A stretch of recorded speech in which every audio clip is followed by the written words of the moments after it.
Hey y'all, hey y'all, hey y'all, hey y'all, hey y'all, hey y'all, hey y'all. What's up? Yo, happy Thursday. Is anybody there, yo? Happy Thursday. Yo, I'm knocking on your screen, shorty.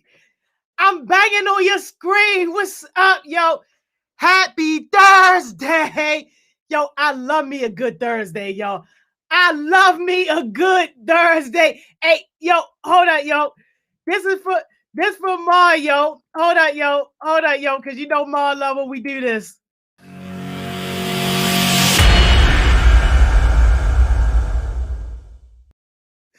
What's up, man? Yo, how y'all feeling, yo? I hope somebody feeling good today. I hope somebody feeling good today, yo. What's up, yo? Hey, Breezy! What's up, baby? I see you back in the top spot, yo. I see you, Breezy. Hey, yo, Tizzy Tay said one more time, yo. We about to do it one more time for Tizzy Tay, yo.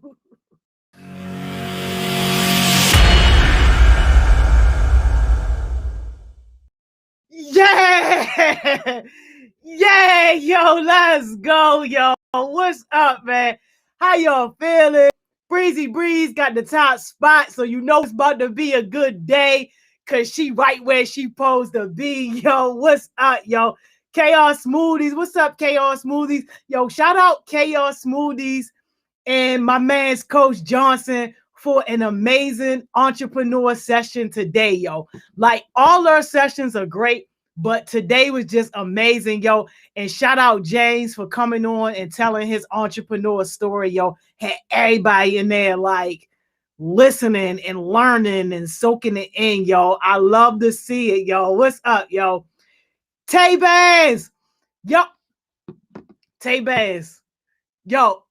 Remind me, yo. After I say hi to everybody, yo, I got something to show you, Tay Vance. I ain't even supposed to leak it out, but I got something to show you, yo. Let me get it queued up real quick so I can show you. What's up, Tay Vance? Good to see you, yo. Tizzy Tay, what's up, Tizzy Tay? How you feeling, man? Always good to see you. Laneta Activist, what's good, shorty? How you doing, yo? How you feeling? Hey, Ma, y'all see my mother in here. What's up, Ma? How you doing? Asia, what's up, Asia? Good to see you, shorty. How you doing? Mr. Elaborator. Y'all, when I tell y'all, don't play with Elaborator. This man will wait until we literally only got 30 seconds left in a meeting, yo, and be like, can I ask a question? Can I elaborate on that? No, it's time to go. But yo, I love to see it. And like just the energy, yo, the energy that y'all bring just be amazing. Even the facilitators was just commenting on just like how different the energy was because now we got them heartbeats up in the mix, yo. What's up, yo? What's up? Yeah, yes, Big 16 inspired to do the graphic designs. That's what I'm saying, yo. Like in him just talking about some of his struggles and stuff like that just made it even more real. Like you ain't the only person that's struggling. You ain't the only person that's like going through something. Everybody is going through something, but the question is, are you going to allow that to stop you or are you going to still take the next step forward? Like just so inspiring. Tay Bands, so sorry to hear that. Definitely my condolences. Heart go out to you, yo. That is not fun, but we glad you here. Y'all, please make sure we show Tay Bands all the love, though, yo. We love it. We love it. Gotta support our family, yo. Thank you for still being here, though, despite that. Jordan, what's up, Jordan? They let you up. You had to go and mess it up, yo. I was just shouting you out, yo, and then here you go, yo. I never forget you, yo. Stop playing, yo. Tell them bosses let you off, shorty, so you can be on here, yo. And if anybody want the link too, like, hit me up so you can get on here, yo. Especially if you got something interesting to talk about, yo. Hit me up. Nina, what's up, Nina? How you doing, yo? What's up? Hey, yo, Ken said why the comments ain't popping up. Hey, yo, that thing is a whole job, yo. I got you, yo. You want the comments, yo. I tell you, yo, The bouginess, yo. The bouginess. I got you, yo. Chill, yo. Why the comment? What's up, Deasia? Yo, how you feeling, yo? Good to see you, Deasia. Taylor, what's up, DC Pooh? How you feeling, yo? Yo, say I don't care. Do your job. Hey, yo, chill on me, yo. Get y'all smoothies. Yo, get y'all smoothies, yo, before we turn them smoothies into snow cones or something, yo. Get y'all mans, yo. Tell her chill on me, yo. What's up, Ken? How you feeling, Ken? Good to see you, yo. Yes, yo. Thursdays be like my favorite days too, yo. I love me a good Thursday, yo. Definitely. What's up, Anaya? How you feeling? Good to see you always, yo. Anaya be doing her little thing, yo. Yo, don't sleep on Anaya. She definitely be doing her little thing. What's up, yo? Good to see you, yo. How you feeling, yo? Sang, what's up, Sang? How you doing, yo? Good to see you. Jay, yo, what's up, Lyrical J? Shout out Lyrical J and Coach Johnson for an amazing higher session last night, yo. Like, they carried that thing. It was just so on point, yo. The lessons that they talked about was on point, just like everything that they did, yo. Like, I love to see it, yo. Y'all did a great job for the kickoff of the higher sessions, yo. Love to see it. Wait till y'all see team 2 that's coming up from the higher to facilitate the next session, yo. Can't wait to see it. G Channel, aka Gun Channel, aka God Channel, aka Christians for the Youth. What's up, shorty? How you feeling, yo? Good to see you. Yo said Barter the do-rag on point. Yes, sir. What's up, G Channel? Good to see you as always, yo. How you doing today? Dr. K. We got Dr. K here, y'all. What's up, Dr. K? How you feeling, yo? Always good to have Dr. K up in the building, y'all. Y'all know we doing something right. We got Dr. K chilling with us, yo. Always good to have you. Jono J. What's up, Jono J? How you feeling, yo? Good to see you, Jono J. How you doing, yo? Always good to have you. Trackstar, don't do no Jordan on me, yo. I was just shouting you out, shorty. Don't do me, yo. Yo, make sure y'all watch Trackstar wig video, yo. If you need a little pick-me-upper, a little laugh in your day, yo, that joint is the joint, yo. Journal J, stop playing, yo. Stop playing. Journal J, you know you my heart, low-key, yo. I always speak to you, yo. Stop playing.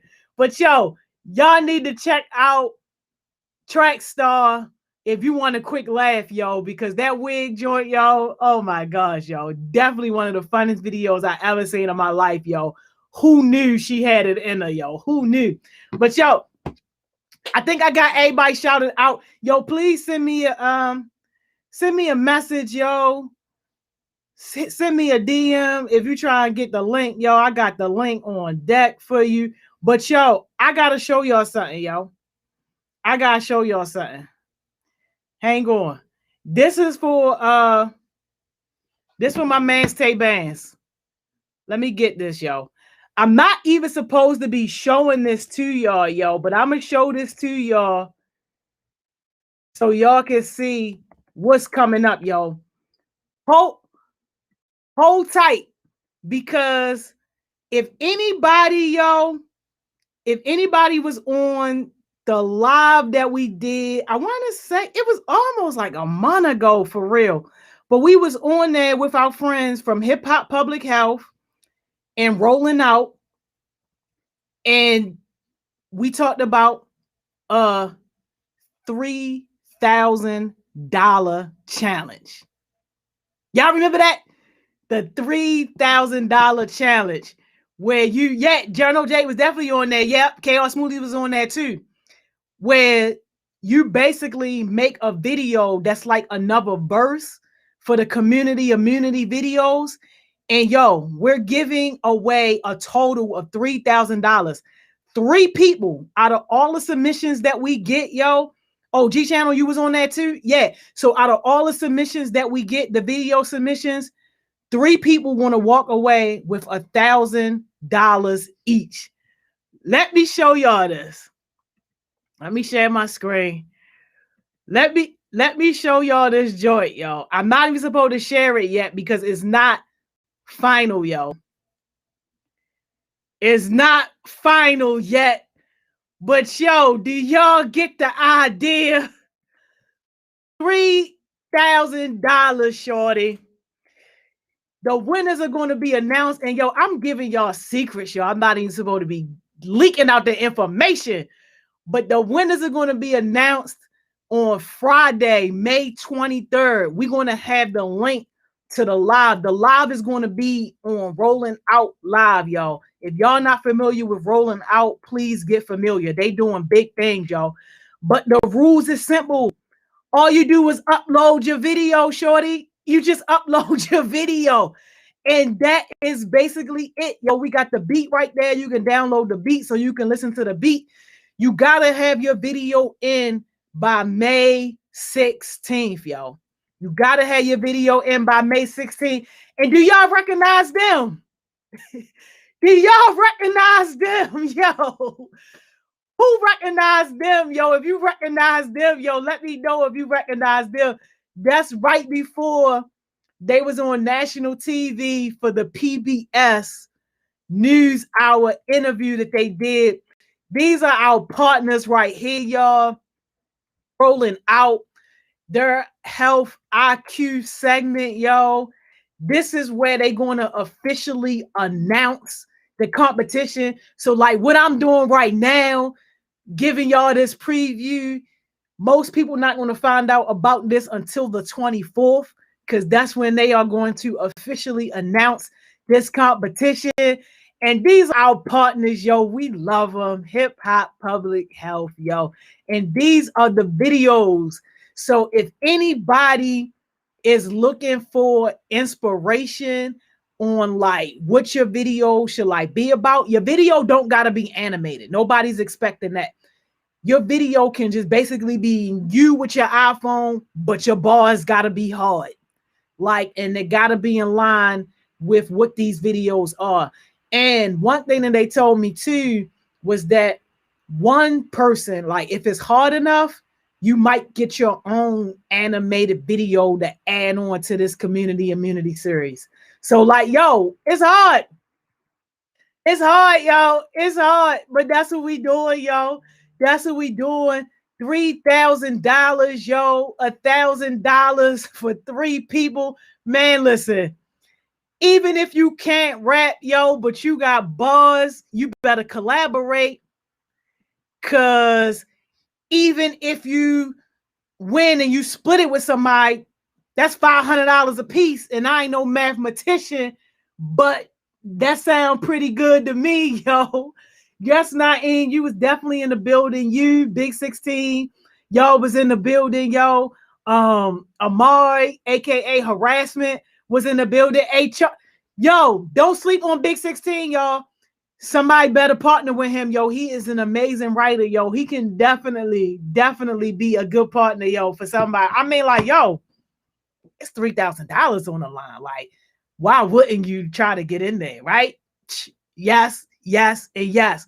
But y'all didn't see that because technically it don't exist yet, yo. But that's what's coming. Hey, yo said, where is Harassment, yo? I don't even know, yo. Yes, 8 Tay-Baz. We definitely got to take home that win, yo, for sure, for sure. Man, but what is we doing today, y'all? What are we talking about today, y'all? Y'all let me know, yo. And who is getting on here? I know I sent the link out to a couple people. I don't see y'all on here yet. If y'all trying to get on here, let me know if it's some technical difficulties or something. But I don't see y'all yet. But yo, yes, what's going on? Hey, Jordan can sing. Yo, Jordan, you better stop playing and get your coins. Best stop playing and get your coins. Yo, yes, yes, and yes. Okay, Tay-Baz. Clothing line dropping next month, yo. I love to see it. We love to hear it. All right, yo, what we talking about today, yo? What are we talking about today? Man, look, if anybody was on the session last night that Coach Johnson and Sydney did, One thing that stuck out to me that was said like kind of at the end was when they was talking about like the projects and stuff like that. And Sydney was like, yeah, everybody be wanting to make me proud, like y'all be wanting to make Miss Joni proud, but like you gotta do it for yourself. Like, yo, I can't reiterate that enough. Like, yo, anything that we got, first of all, is optional. That's why we don't put you on no contracts. We don't make you sign nothing or none of that. Anything we got is optional. But everything that you do should be a value add to your life in some type of way. Even if it's not exactly what you want to do, it should be adding value. And if it's not, don't do it, yo. Jordan, what's up? Can y'all hear me this time? Yo, we can hear you loud and clear. Hey! Got your microphone. Don't mind me. My lips are red because I'm eating Ritas, y'all. I promise. I promise it's just because I'm eating Ritas. But we love it, yo. We love it. How you doing? I'm good. I'm actually really good. Man, what we talking about today, yo? Because I don't even know. People told me they was coming. Ain't nobody here. They just like, so I'm the only one. Man, listen, I can't call it, yo. We're gonna have to ask them to put something in the chat. It's a couple things that we could talk about for like just for students at least right now. How is everybody who's a senior or a junior, doing with the college process? Because I know for a lot of people, at least for me, I'm in distress. So if there's any seniors that's looking for college choices right now, please let me know how it's going. Yeah. Oh my gosh. When I tell you, I be checking my email like my life depends on it, waiting for acceptance letters. Oh my gosh. Yo, I love it. Man. Camry, what school is it from? I, Let's talk about stop looking for validation from others. That's a good one. And this learning how to show up too, yo. Y'all about to make me examine my little whiteboard, like how I do my Focus Friday. I like that, yo. Stop looking for validation from others. I feel like that's really, really important because if you think about how normalized that has become with social media, because with social media, whether you like to admit it or not, you're posting stuff and putting it out there for the approval, validation, or viewing of other people. Because if you really were only posting stuff for yourself, you would have no followers and you wouldn't follow anyone. It would just be you on your page. So I feel like sometimes it can be really heavily influenced where some people won't make certain decisions because they're striving for the validation for others, or they'll make certain decisions just because they want validation from other people. So I feel like one, being your own individual person, because if somebody's holding that much weight over your life where your validation is the only thing that you like, the only thing that you focusing on, you're never going to be truly happy because one, people's validation and people's standards and approval of you change over time, all the time. Because one day they might expect one thing of you, and the next day that can change. So, striving for their validation all the time is going to make you miserable. Why do you think people get into them type of situations where they looking for validation from other people? Dependency. If you aren't confident enough in yourself, you might find confidence from validation from other people. If you aren't independent on your own emotions, you may become dependent and reliant on a relationship for validation, or friendships for validation, or family for validation. So it's really based on personality. Like if you are an individual person who has their own confidence on their own, has their own happiness on their own, can validate their self and their decisions on their own, then you're less likely to look for validation from outside sources. But you're more likely to look for validation from outsiders if you're insecure, if you don't have that background in yourself, or you don't have those things set up in yourself, you're more likely to look for it somewhere else. Yo, that's powerful. Now we got some other folks coming on here. I don't know if they bluffing or not, but they said that they coming. But like, I definitely appreciate that, especially in the age of social media, because it's like, yo, I just really can't wrap my mind around how people give it that much energy. Like, if you're using it for business, yeah, for that's true. positive, All right, I'm with you, but why put yourself through that misery? For some people, it's not misery. For some people, that really gives them satisfaction, knowing that they impress the people that they're posting it for. So it's different if it's making you miserable. If it's making you miserable for that validation, then you probably need to get it from somewhere else. But for some people, that really does bring them enough satisfaction knowing that, okay, if at least if I put it on social media, somebody is going to validate what I'm doing or how I look or how I feel.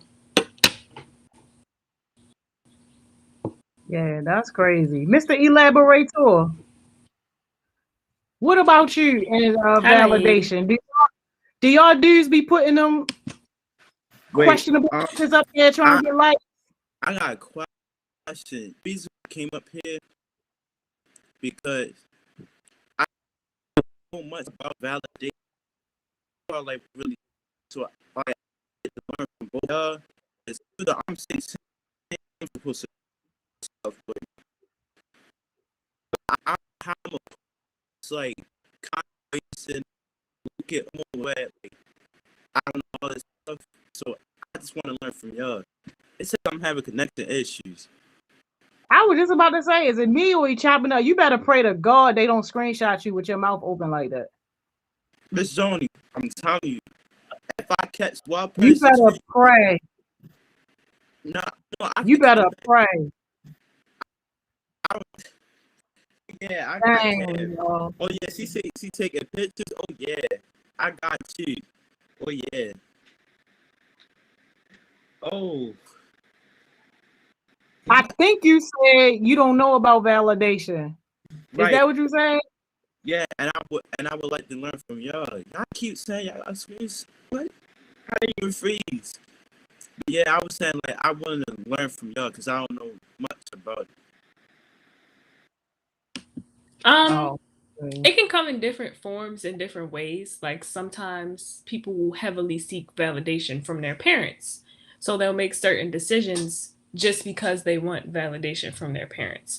At least I know that was the case for me. Like I played sports at times because my dad was an athlete. He played sports a lot. So I wanted to impress him by playing sports. So I did that for his validation. When it came to grades, my mother was a straight A student, graduated in the top 5% of her class. When I get good grades, I'm doing that because I'm like, if my mother sees this, she's going to be proud of me. When it comes to college, at first I was really only going to college because both of my parents went to college and I knew that would give me some type of validation that I knew what I was doing with my life. So it's really about getting that approval from other people to feel good about the things that you're doing, even in general. Like most people like to hear credit for their work. If you do something, you like to hear credit for it. Or if you're doing something just so you can get noticed, you like to hear that it got noticed. So that's what validation really is. And it can come in different ways. Like for some people, they post on social media for people to validate their looks. Like if you see people who post like hundreds of pictures a day, they might need that confidence boost from other people. They might not get it within themselves. They might not get it within their household. So it really depends on the situation and the context. What's this Khloe Kardashian incident that Anaya talking about? Which one? Because there's a lot of Khloe Kardashian incidents. Are you talking about the fact, like the whole Jordan Woods situation, or Khloe Kardashian going on live and because it's a bunch. I don't know. I don't keep up with them type of people. Like I kept up with it. If she's talking about maybe the whole friendship thing, like how Khloe Kardashian forgave her husband but didn't forgive Jordan Woods, but that could be what she's talking about. I feel like that's weird though. She went on live naked to show she was. Oh, what? Hey yo, what? Naked to show she. First of all, Instagram will take down posts for stuff like that in a minute. So how did she go through a whole live butterball turkey naked? Hold up, Naya. Get here, yo. Get here, Naya, and speak. Yo, what?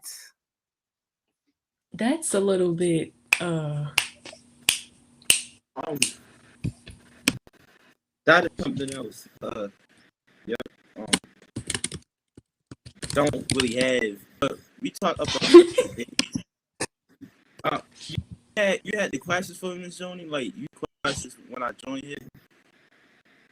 Yeah, but you too choppy, yo. We can't even hardly hear you, yo. You hear me clearly? Carrots in a salad. Barely. Oh my goodness, yo. I'm having. Oh, all right. All right, can y'all hear me now? Yeah, yo, we can make. Yeah, yo, we can hear you. All right, cool.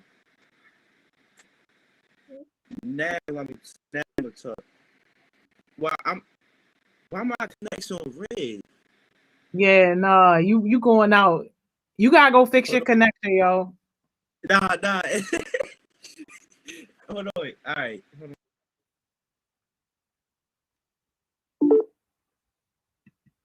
Here go Anaya, y'all. Let Anaya. Oh, I was about to say Jay has said something about how to establish healthy relationships and talking about friends. So we can do that next after. Oh yeah, for sure. Hi guys.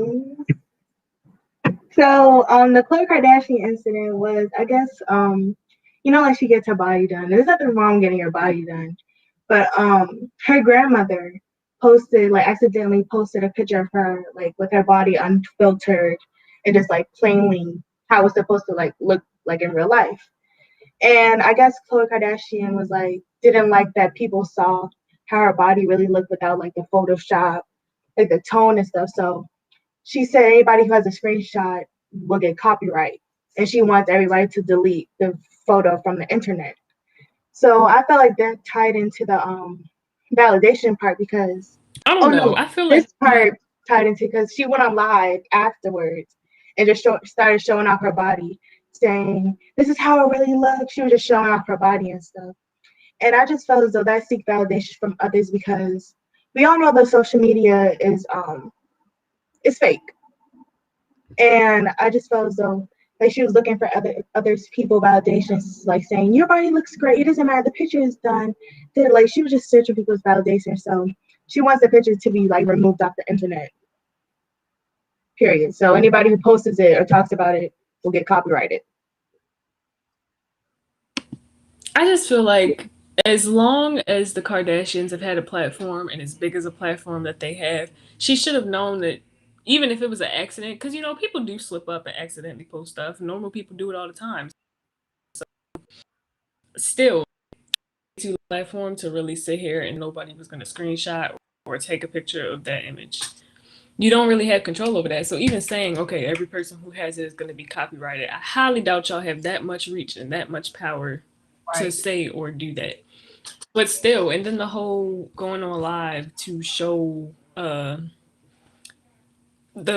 show my body to get the validation. It really shouldn't matter because again, as big as a platform as y'all have, as long as y'all have had that platform, you don't need validation from anybody else but you and your paycheck. Because at the end of the day, whether they saw that photoshopped or unphotoshopped image or not, you're still gonna get paid for all your partnerships and everything. So I feel like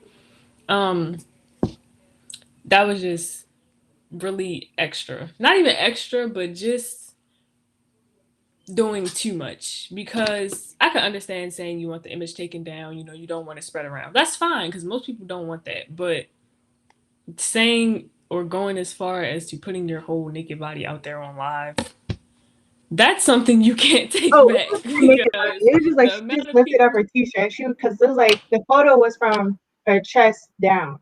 So she had a sports ball. She had sweatpants on and sports balls on, but she was just lifted up her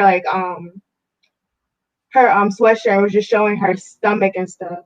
And I was just like, it wasn't really I needed. mean, And like she's like taking legal action. Like I'm like, it's your body. it's Like really not like that your bad. grandmother showing us that. If that's the case, She like her grandmother probably didn't mean to like because her grandmother's like really, really old. exactly. But it's just showing like you should have been like, okay, that's how my stomach looks. Everybody's not perfect. Instead of just taking legal action to have everybody who like posted takes it down and stuff like that. I was just like, it's not that serious. You know what I mean? I know we can't hear nothing she's saying. Damn, and she going off too, ain't she? You was going off. She going off. Yo, she said something real good too, yo. We missed it all. Can you hear us? Dang, yo. Oh wow. Oh, and Yo, Zion, her grandmother posted it. Oh, please let's not talk about Lil Nas. Please, I do not want to bring that. what happened with Nah. him? Hold, Wait. we gotta let Journal Jay say what she gotta say, and we can't forget KR Smoothie topic too. But what happened?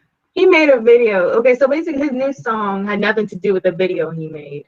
So he made a video of him lap dancing on the devil, and then he made customized shoes.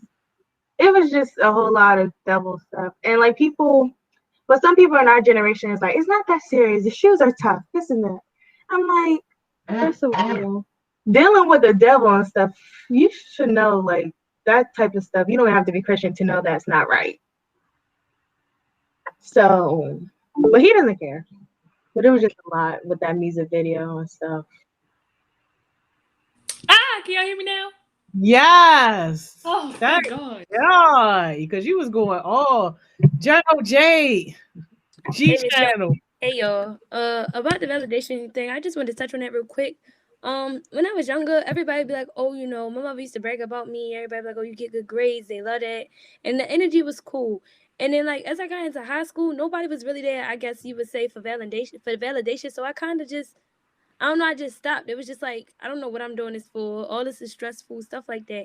And then now that I'm like in college or whatever, I noticed that like it's not even about the validation that people giving for you. It's really about what you believe in yourself. And I add that to like the Khloe Kardashian topic. She was saying it's another picture of her that she was on live with her homegirl, and she had like pulled her pants down a little bit. You could like see her thong under her sweatpants, and she was showing her body off. And everybody was saying like, she was saying like she felt like she should have had a picture taken down because she don't like it.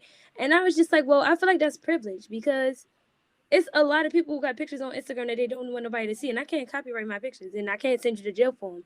I'm like, you a public figure. That's what's supposed to happen when you're a public figure. You know, everybody always looking for something to say about you, and that just come with, like I said, being a public figure. So if she couldn't handle that, she should just stop being a public figure. Like, I don't think she don't understand. Like, people will talk about you to the day you die. Like, regardless of what you do, what you don't do, people want to talk about you. So for her to think that she can't have the picture taken down is weird. Like, I wish we could go back to Facebook and delete all the throwbacks I posted of myself when I was like 11, 12, 13.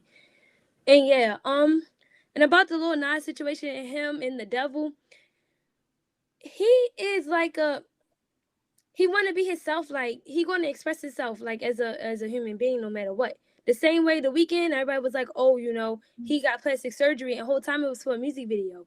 I feel like with him and his music video, even though he was like lap dancing on the devil and you're not supposed to play with the devil and all that, I don't know. I feel like that's not really, I'm not going to say it's not right, but I'm also not going to say it's not wrong, because to each his own. Like, a lot of white people thought that voodooism was worshiping the devil. And if we would have believed that, then a lot of people would have quit doing voodooism. And like, I feel like we don't understand why he chose to use them or that as, you know, I guess as a symbolism. So us judging it being like, oh, he was worshiping the devil, he playing with the devil. He made a tweet like, oh, so when y'all gonna start the conspiracy theories about me? Like, he wanna be different. If we wanted to talk about like people doing wrong, then we could get on Michael Jackson for dancing with the dead. You remember you're not supposed to wake the dead, but ain't nobody say nothing. Everybody let him do what he wanted. I mean, I'm pretty sure we would get on Michael Jackson for holding his baby out of the window, but you know, that's a completely different story. We did, but nobody came for Thriller. Nobody came for the ghost that came up and became a person. He was dancing with her. Like, it's all about artistic, you know, explanations or whatever. So like, I'm not gonna say, oh, you know, he was wrong and try to like backlash it, because I mean, no offense, but everybody don't believe in God. Well, everybody. Can I say something real quick? If you gonna call me unseasoned, no, you gonna call me unseasoned.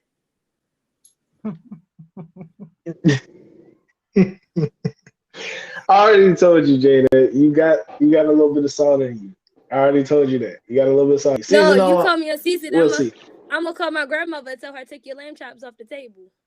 Oh my God. Oh, chill. I was talking about you. I ain't say nothing about grandma. Leave grandma out of this. She ain't got nothing to do with You can none of put this. his That ain't the you point. can put his lamb chops on my plate though. If you gonna take them Hold off. on, y'all can't Oh, jump Jordan, like that. Jordan, Like that. shush. Y'all can't. like that. No, Y'all Naeem, can't you jump ain't getting no lamb chops. You kept coming for my bonnet. You gonna be hungry. Hold on.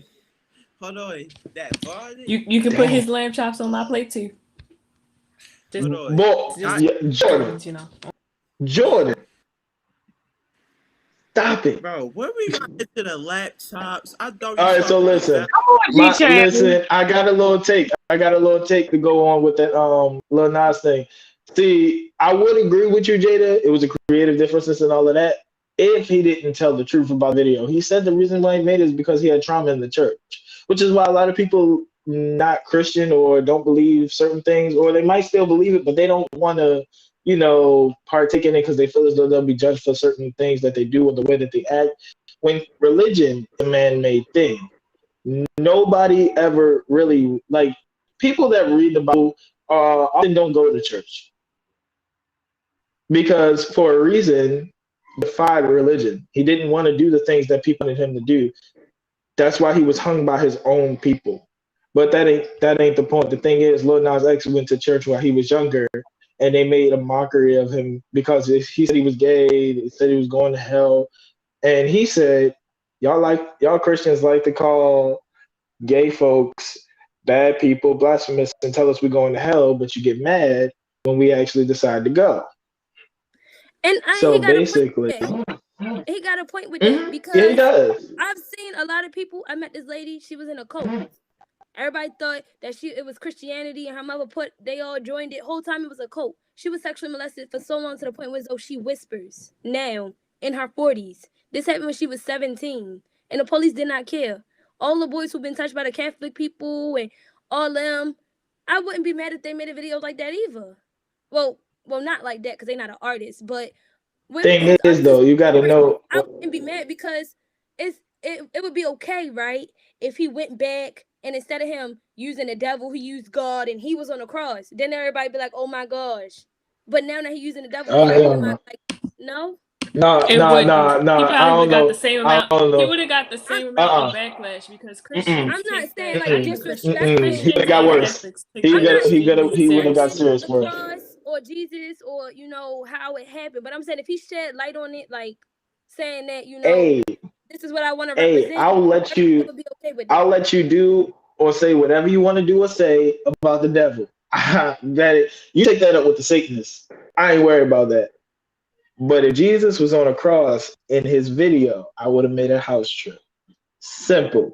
Because, that's not like fair. I said, Jesus on a cross all around their neck and be having them all in the hood. Hold. On their walls. Look, whatever. I said, look, Lil Nas X, he defiled the devil and then ended up killing the devil and then it ended up becoming the devil. That's fine.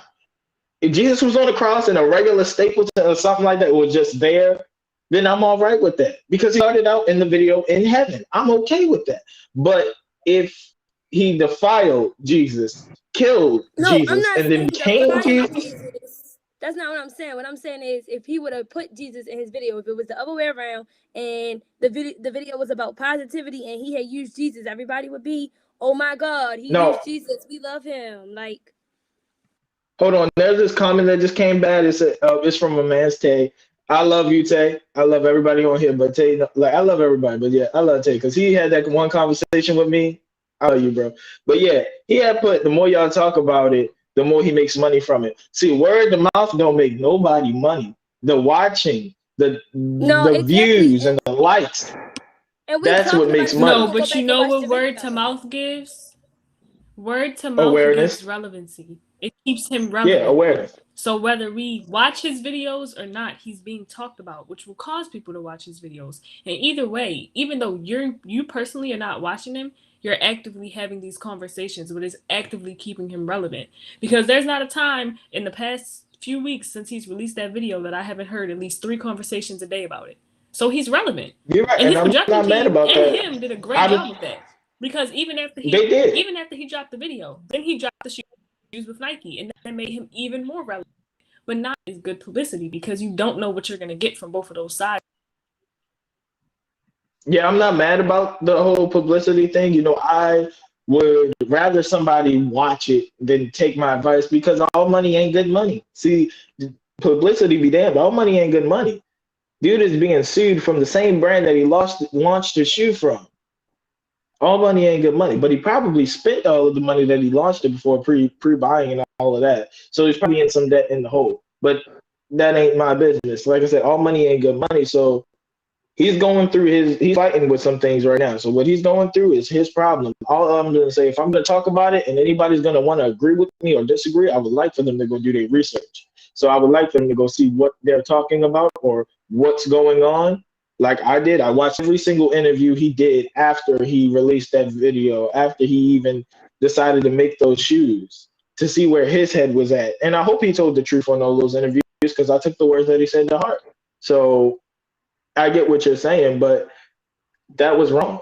Nobody does, I can understand what you say about the devil. Like there's been countless rappers who said things about the devil, said things about people in religion altogether. But I just doing that, it might have been something different, and some people might love it and some people might call it iconic, but me personally, I call it demonic, because I've never in my life saw anybody do those things to the devil, then become the devil. That's just plain stupid. And then for him to say that he's going to hell, so he's embracing what he's doing, is just out of this world. And there are people actually condoning this. All right, so to speak from a perspective of someone, of different sexual orientation, I've said that before too. When people are like, oh, you're going to hell for being gay? Okay, fine. If that's where you think I'm going, then so be it. So I understand him for thinking like, okay, well, everybody say this, everybody criticize me, everybody talk about me, everybody, spreading the blasphemy about how it's wrong to be such way. If that's what y'all think, then I'm going to show y'all, like. And I'm pretty sure y'all had these moments before when y'all was in elementary, middle school, and somebody was like, oh, you this, you that, you this, you that. And a lot of people teamed up on you and kept saying it. And then it's kind of like, okay, well, if this what you think I'm going to be, I'm going to show you. I'm going to show you what I am. Like, I got a question, because there are plenty of people who, have interest in the same sex in here, and not in the call, per se, but and throughout my entire life, I've met people who love the same sex, and I still love them. Nobody in the world has the direct authority to tell you you're going to hell, because it's not a thing that they're supposed to do.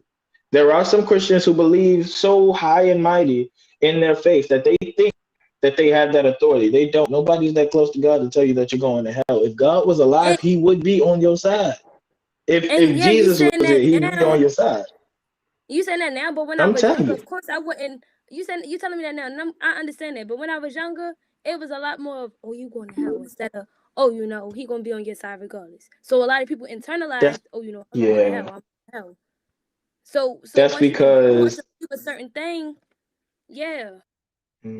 Go ahead, Jordan. Sorry. That's because they're gonna give you a certain opinion. Some people want to be so perfect and make everything around them perfect that they're not perfect at all. Trust me, I know some people that, drink milk and then call it water for everybody else and then slap the label, I'm a perfectionist, on it. There are some people that really are terrible people, but, we don't judge them for what they do because of how they live. So as of now, I'm not judging you for how you live. I cannot explain certain things that people might have told you because I'm not them and I was not alive when they were alive.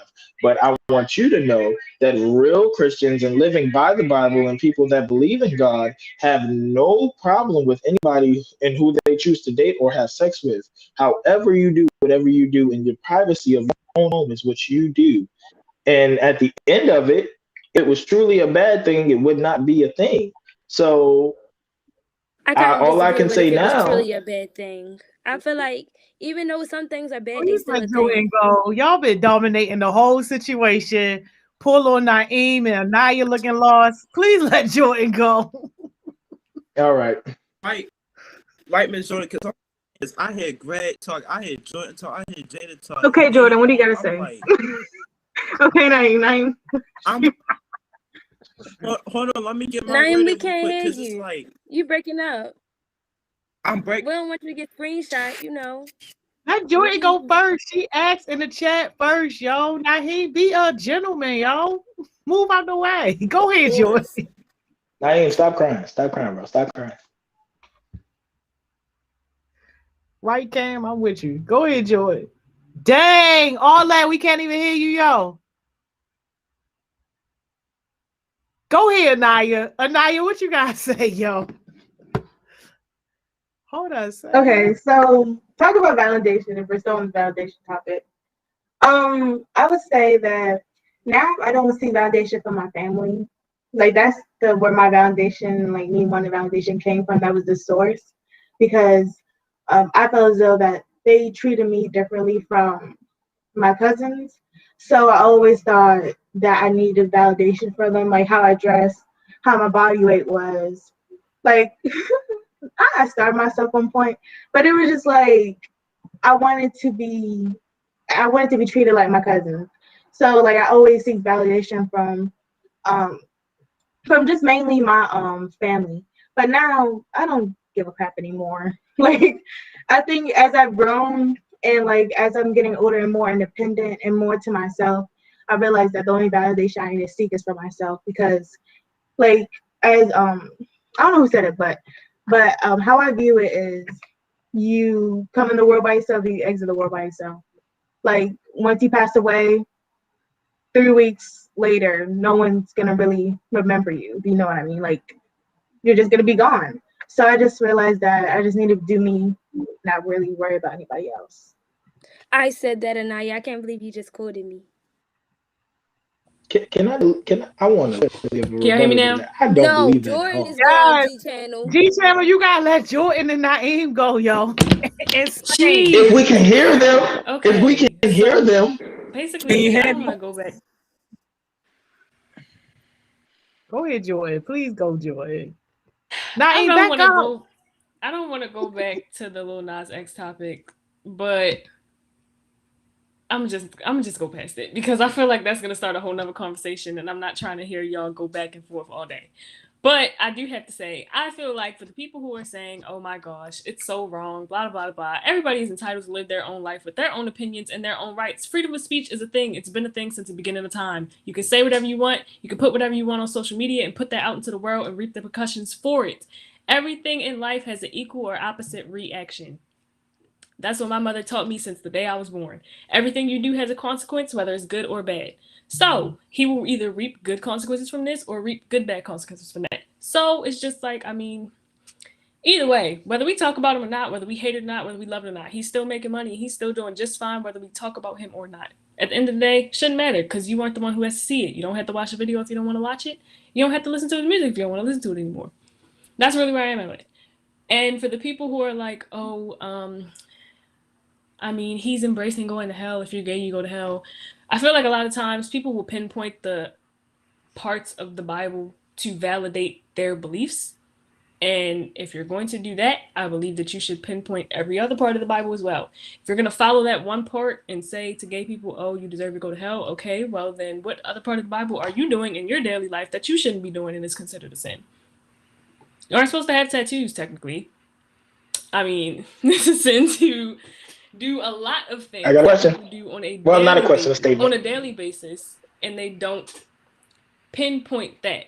But when it comes to being gay, or when it comes to same-sex marriages, when it comes to premarital sex, when it comes to a lot of different things that you know are constantly shamed, people will use that and say, well, the Bible says you shouldn't do this. Okay, well, the Bible also says you shouldn't do this, this, and this, and you're doing it in your daily life. So if I'm going to hell, you going to hell. And people take sins differently. A lot of times people say, well, a little white lie or a little small thing. A lie is a lie. A sin is a sin, whether it's big or small. So technically, if we're all going to hell for our sins, no matter how big or small, we're all what going was to be there. Cam's topic? Thank you, Tima. No. Cam wants to talk about how you show up. Something very professional, something related to growth, something related to success. No, Miss Joni. And Jay said how to form healthy relationships. Miss, you slip. Jay said Joni, you think you slip? Relationships. I don't think I'm slipping. Tima calling me out, yo. Thank you, Tima. Not Naeem raising his hand. We should go, Naeem. Naeem, you got your hand. No, Naeem, don't do it. Don't do it, Naeem. Don't do it. Never Don't do again. it. Put your hand down. Never again. Put your hand down. Y'all, No, we can't. Hand down. Put your hand down.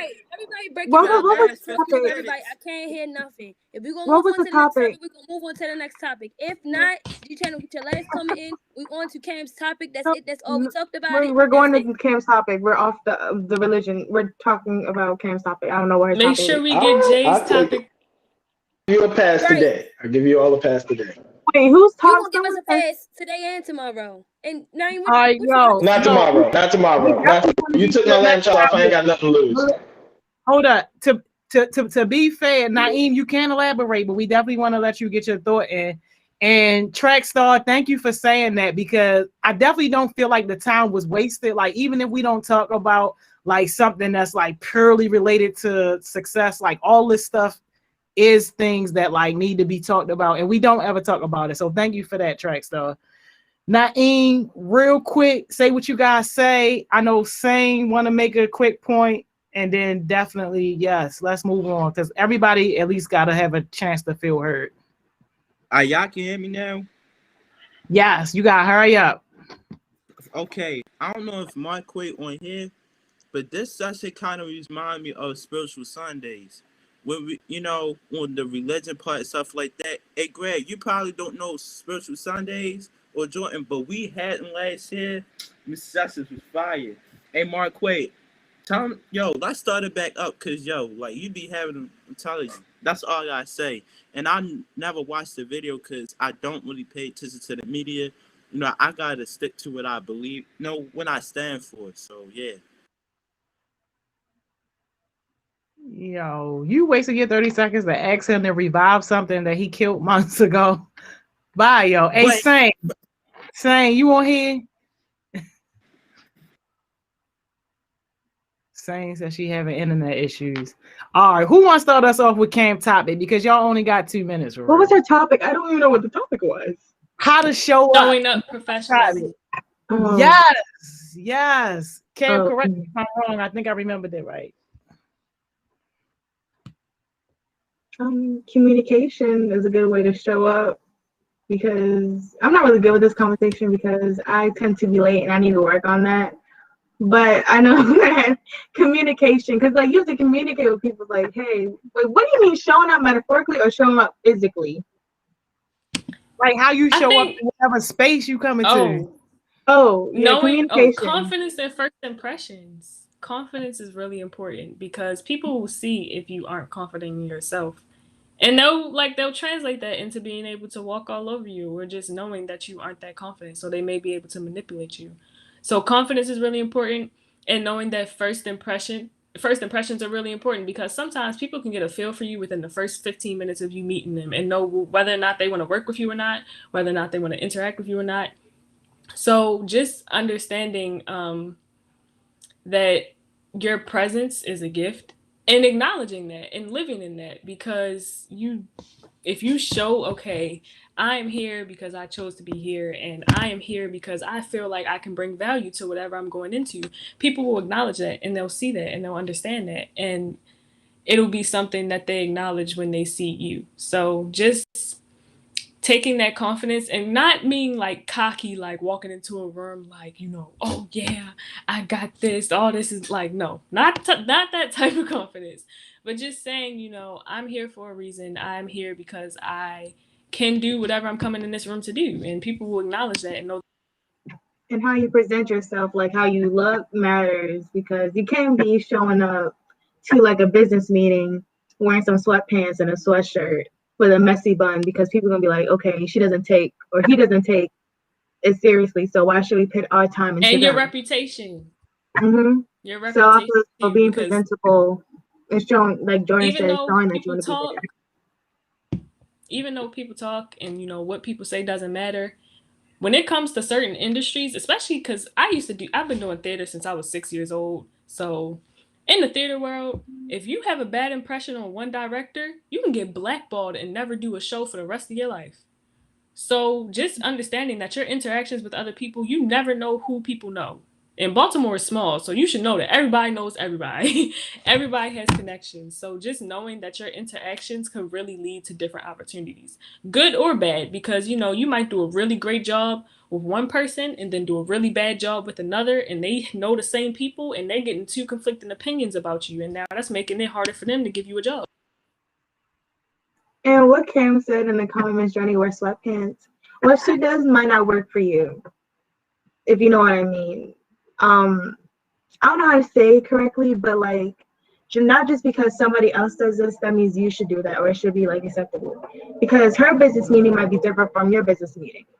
Her business meeting, because she's probably comfortable with her partners and like she knows them. Let's say that it was your first impression, and you show up with sweatpants. They're gonna be like, well, I'm not saying all, but some people are gonna be like, is she like serious? Does she really want this, or does he want this? So it doesn't really like, you can't really say, well, this person does this, so that means I should do it. If you know what I mean. Yo, how come everybody dropped out as soon as y'all start talking about a real conversation? And poor Lord Elaborate don't have a thing to say. I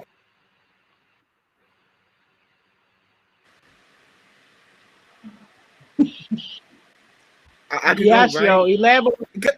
Yes. Because no, listen, Miss Johnny, because you was that like I was saying, presenting yourself. I definitely relate, cause I remember like when I the second time, I think it was the first or second time when I met you in person, Miss Johnny. I don't remember. It was the second time we were in the building, and y'all can hear me. Yes, we gotta let Jordy do her jewel because she gotta go. Oh, she already gone? Dang. Oh, she gone quicker than the clock. But what I was saying, yeah, I definitely could relate, because I remember when I showed up to the building, I was like Carrie said, materialistic things don't mean nothing. So like I show up, I kind of show up unprofessional, low key, because you know how, because I remember we was talking about, I can't go to specific what was going on because I was there with Tate Mans and Elder and Charles and Mark. We was just talking about something I can't remember. And I remember I was just looking over here, but I wasn't paying attention to Miss Joy. She was like, "Where you looking at? Where you looking at? You looking at the wall?" Cause she was trying to get our attention. So yeah, so I could definitely relate. Y'all gotta get ready to drop y'all jewels because Wait, Miss Johnny, I need you to. Okay, all right, I'm ready to respond to that. So like Miss Johnny was saying, and well, like Cam brought up how you show up in a place. I literally just ran to Towson like a couple hours ago, like literally before this session, to go get another pair of slacks and a fresh blouse for my interview on Monday, because I care about how I show up in this space, even though what I wear not that big, because what I say or what I have to say is more important. Like my impact is way more important than what I got on. But also like with it being like, it's always like I'm trying to think like you gotta carry yourself like mentally, physically, emotionally, professionally, just in general when you anywhere. Cause like Jordan was saying, Baltimore is really small. It's literally called Smalltimore. You never know who you gonna be around, who you gonna be with, who you gonna bump into, who somebody else may know that know you. And you really just gotta be prepared. Like Miss Joni always say, you gotta get ready. I mean, stay ready so you never have to get ready. And that's how you really prepare, like to show up in a space that you may feel like you're not even prepared for. Like, I think Miss Joni, you was telling us how you got the job at Comcast, wasn't even qualified for it, or something that you were saying, and you just showed up, and they was like, we want her, and it's like, well, if she could show up in a space like that and get a position that she not qualified for by degree, just imagine what you can do if you stay ready, so you never have to get ready. Yeah. Yes, I love that. Yo, we need y'all jewels. G Channel back with us. You ain't said nothing since we moved on to the next topic. Okay. Y'all see how he did? For 2 reasons. Because I had something good to say for showing up. Because I'm one of those type of people who carry myself as in my reputation is always on the line. Even when I'm outside and I'm going to a place my siblings. You kind of breaking up. Yo, it sounds horrible. What happened? Dang, I'm on the phone. That's why. I was on the laptop and I was on my other phone. Hold on, let me see if I can like fix it. Yo, it sounds like you beatboxing, but it's messing up. That is Did it.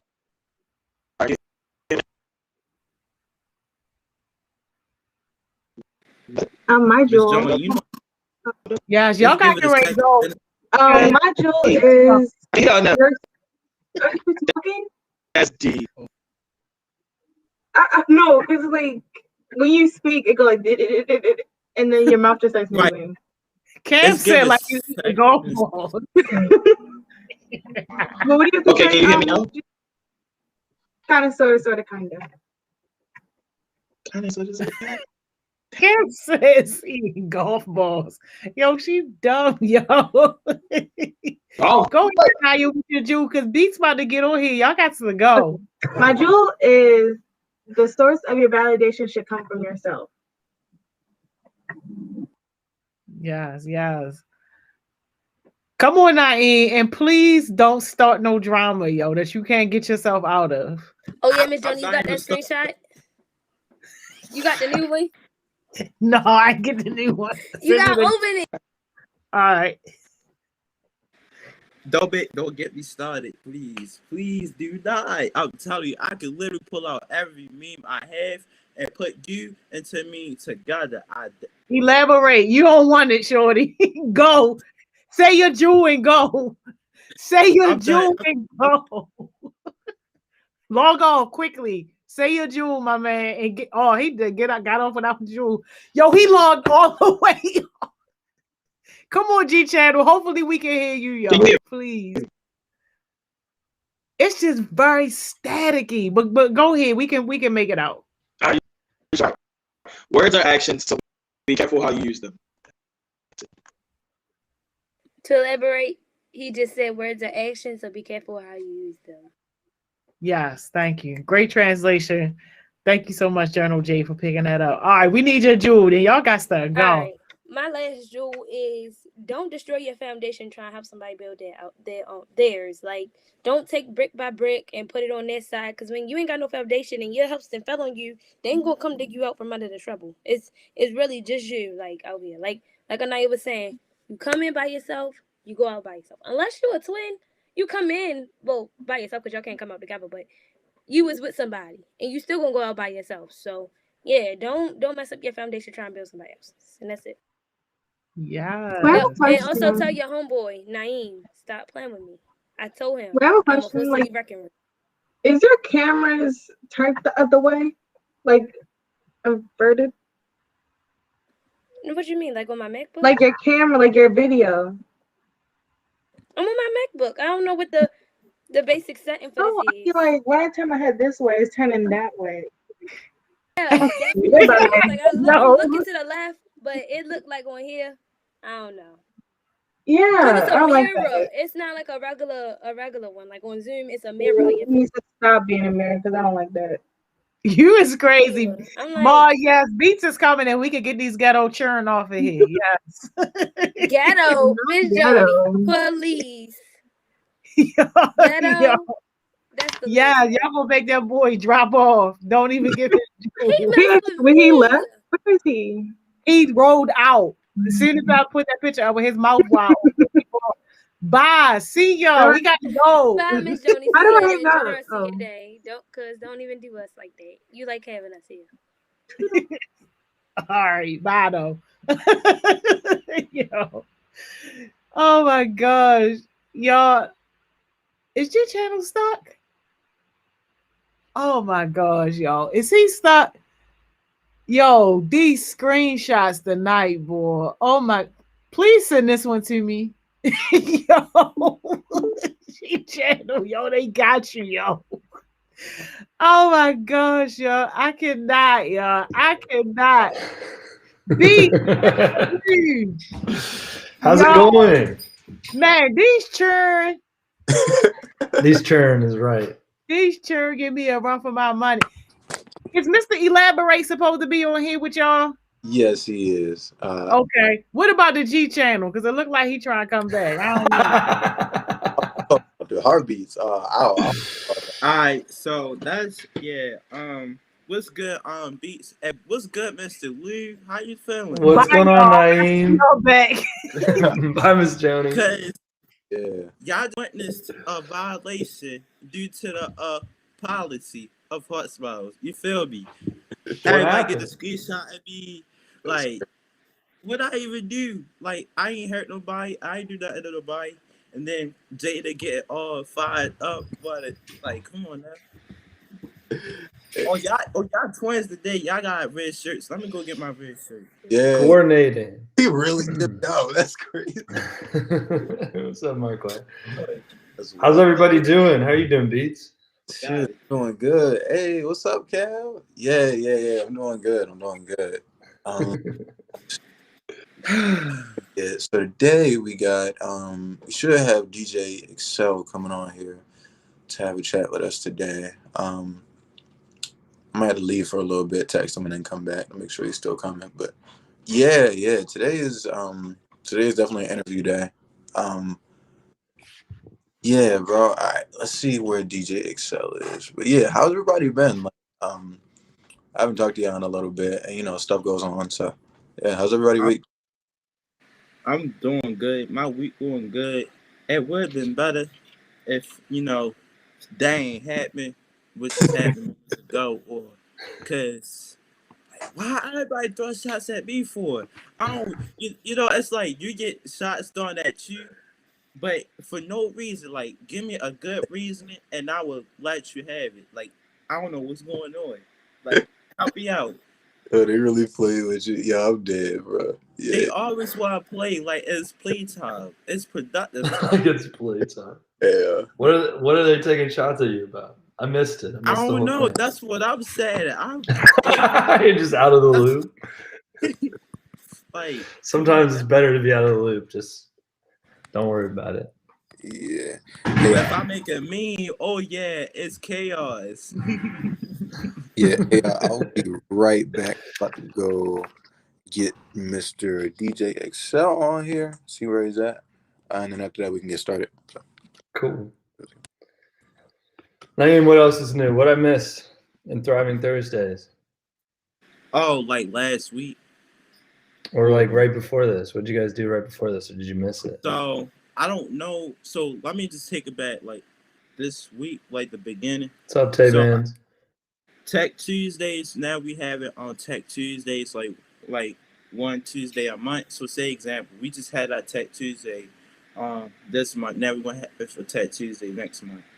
Tech Tuesdays, where we want to talk about, me and Charles, and we want to talk about, not only technology in general, but data science and data science, computer science. But it's based on me and you personally both talked about this before, about like coding and stuff like that. Mm-hmm. And I felt like, if they get it from a youth perspective, instead of like, cause we don't always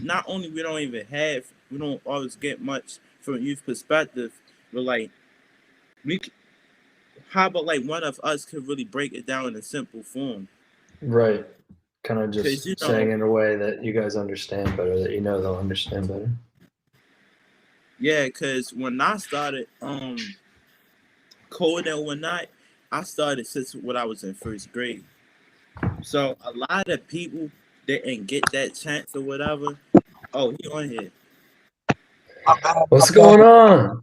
What's going on? Hey. What's up? How you doing? What up, Naeem? What's happening? What's good? What's good? What's happening?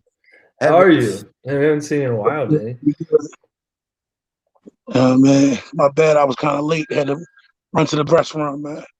No worries. Yeah, you good. I for real thought you flaked on me, but yeah. Hey. I'm here. Oh, man. All right. Yeah, man, I have a couple of questions for you. I can't wait to get this interview started. I'm here. What's the question? I think he's gonna fire a bunch of them at you. I don't know what he's doing. I think he went to grab the question sheet. How's life been? I haven't seen you in a minute. been like It's been up and down, little roller coaster going on, but for the most part, everything good. What up, Ken? What's up, everybody? What's up, Hard Smiles? What's happening? Yeah. So, if you could please, what you saying? Oh, okay. Good, please, introduce yourself. Heartbeats for people that may not know you. Like, run it down because I know you got a good skill set on you. Well, for those who don't know me, well, I break it like this. I work at Hopkins, so a lot of the Heart Smiles kind of sort of already know who I am. DJ'd and photography for Heart Smile, but for the masses, I go by the name of DJ XL. DJ Baltimore, New York, New Jersey, Philadelphia, California. I DJ for a lot of major artists. I've DJed for Method Redman, Busta Rhymes, the whole Griselda, Conway, Westside Gun, Benny, Flea Lord, Helter Skelter, Boom. Like I've done a lot of stuff like that. I produced a lot of Baltimore club music from in the 90s, early 2000s, the original Hay Riders, the SpongeBob track. It's a lot of track, like a lot of stuff. I got records on Turntable Lab. Yeah, like the list goes on and on. Okay. Out here. Yeah, so you really made your run of it. How'd you come up with your name? I mean, it kind of sort of got put on me by a friend of mine. Like I used to go by Nemesis back in the early 90s. And I used to do DJ competitions before I really started really wanting to get into DJing parties. I was all about, scratching, cutting, stuff like that. So I always been a big guy. So a friend of mine called me extra, extra large. So it kind of sort of kind of stuck with me. It got, you know what I mean? It just was something that got put on me by a bunch of friends. Yeah. Man, that's dope. It's crazy how. What were you saying? No, that's just it. I've done a lot in my short 40 years on this earth. Short 40. Oh man, really got it. Man. Okay. Let's see. Questions for you. So how did you grow your popularity? Tell me about that. Like, what was the come up like? I mean, my popularity grew from a mixture of the people that I know and me not conforming to trying to fit in the trend. Like, I always tell a lot of people the best way to stay in your own lane is to create your own road. So when I decided to, I started out back in 97. I worked at Foot Locker down Mondawmin, and there was a guy who worked down there named Henry Knox. So we always thought that he was lying about working with Def Jam and all of that, until he found out I actually was a DJ. So when he found out I was a DJ, he took me to the lockup, and he just put me in a room full of all promo records. So instead of me just being the person to say, okay, look, let me get all these records, I asked, how can I get put on? So I became Street Team with Def Jam through Henry Knox. Actually, if you look on Jay-Z's, oh man, I forget what album it was, around 97, 98, and you look in the credits on the album cover, you'll see somebody named Henry Knox on there. Henry Knox helped with the distributor for that. So we were actually able to do Hard Knock Life tour, Survival of the Illest tour, Violator tour, and just do Street Team promotion for that. And that helped build my reputation with a lot of artists because they would always see me. Like an event would go on, I'm there. I'm in there. I'm backstage. They got used to seeing my face.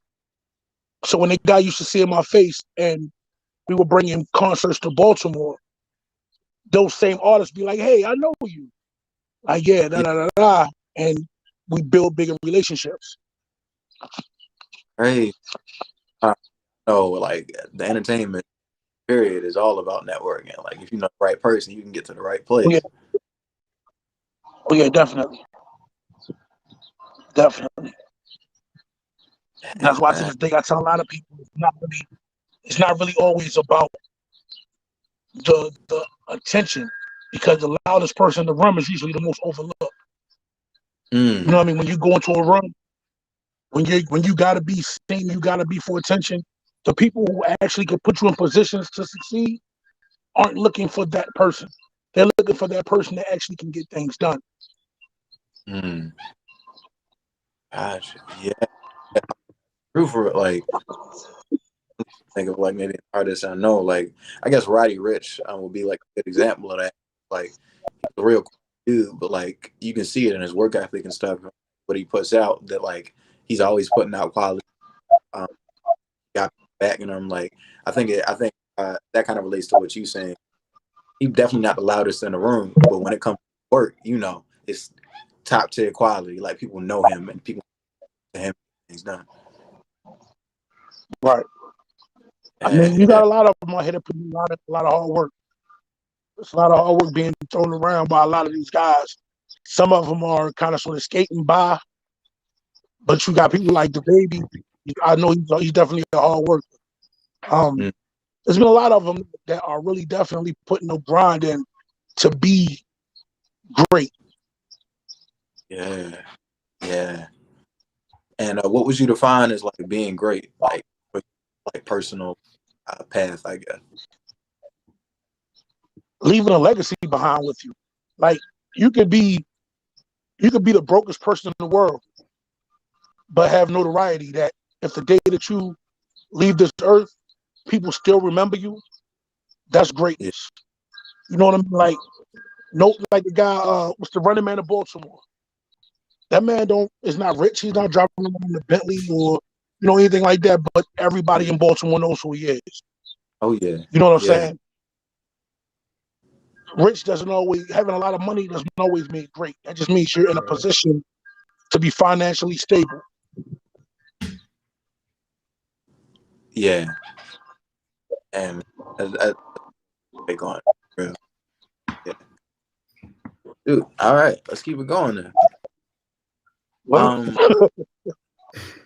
What's like one of the mistakes in your music that you think like a lot of people make, or drop some knowledge on? I couldn't hear that last part. What did you say? I said, which one of the mistakes that you made in your musical career that's like a common thing for people that you think you can drop something on? A mistake in a music career? Like, honestly, I really believe like there's no such thing as a mistake in a music career. There's no really mistakes in life to me. It's all about lessons you learn. Because I mean, you never know, but the downfall that you may have. Like, all right, case in point, back in like 99-ish, 99, 98, I used to rap. Me and my homeboys used to leave school early, like we was on work study, we was in high school, and we would leave and go over my homeboy's Chris' house. Back then, we had a guy named Iquan. They used to do production. He had like the rolling 808 and everything like that, and a sampler. So we used to always indulge in activities and then watch Eddie Murphy movies. That opening scene from Coming to America, when when he's in the tub and you have them chimes playing like bling bling bling bling bling bling. Yeah. I made that beat in 1998, and we rapped over it, and nobody has that beat tape. To fast forward to 2004, I had my record store. Me and my partner had a record store on 25th and Harford Road. We got that Snoop Dogg sample, that Snoop Dogg a promo song that him and Jamie Foxx was on, and it uses the exact same beat pattern. Oh. I was heartbroken because I was like, wow, I didn't patent that beat, I didn't coin that beat, I didn't put that beat out there. But if I would have did that and held on to that beat, I could be in there right now. Because Snoop actually used that same beat, and that beat went diamond. That song went diamond. Wow. Lesson learned. That's why you get ASCAP, you get BMI, you get RMI, you take your production, you play your samples.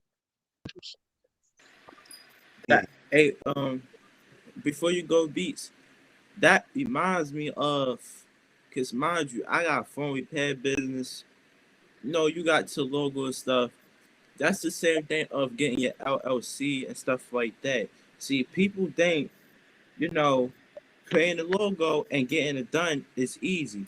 Yes, creating it is easy, but publishing it is not easy. Basically, what I meant by that is have it up there long as you can, and your own will is not easy. Like it's like anybody could take it, and sorry to hear that, cause like if you like you said, if you hold on to that, imagine you could touch all the DJs, producers, like all kinds of producers and DJs would have worked with you. But like at the end of the day, I would say you still better. Like at least you know you learned from your lesson and stuff. And I feel like you now like what you're doing now. I feel like, in my opinion, you're already doing better than you did in the past.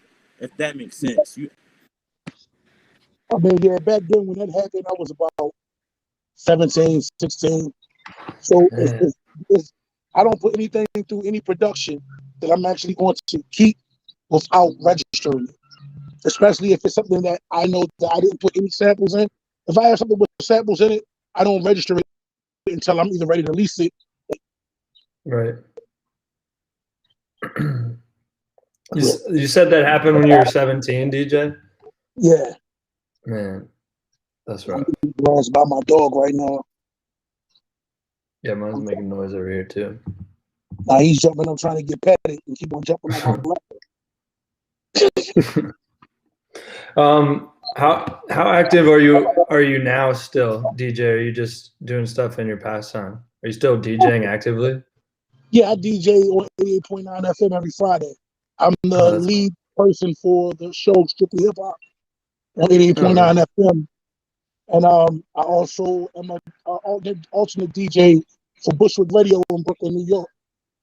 And waiting for the world to open back up so I can get back to throwing shows and concerts. Right. Yeah, we all are. For sure. Wow. So, let's see.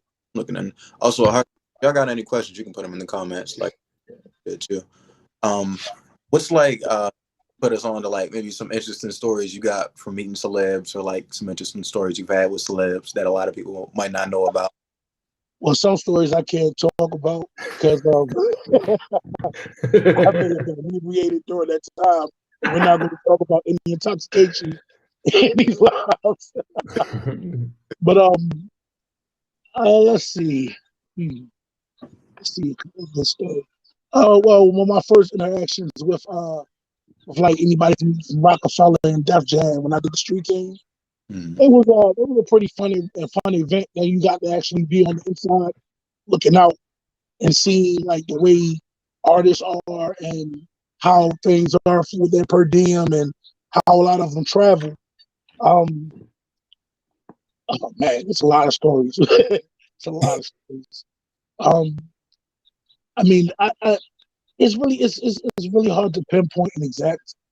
It's hard to pinpoint an exact story. Like even I remember one time with down here at Ramsey Live, I just got off work, and you had like some legendary rappers there, EPMD, and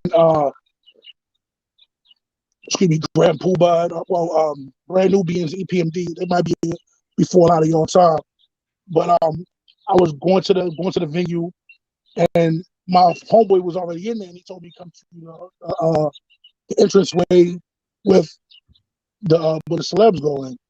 And as I'm walking there, there's another legendary guy named Busy B. Busy B is one of the first rappers.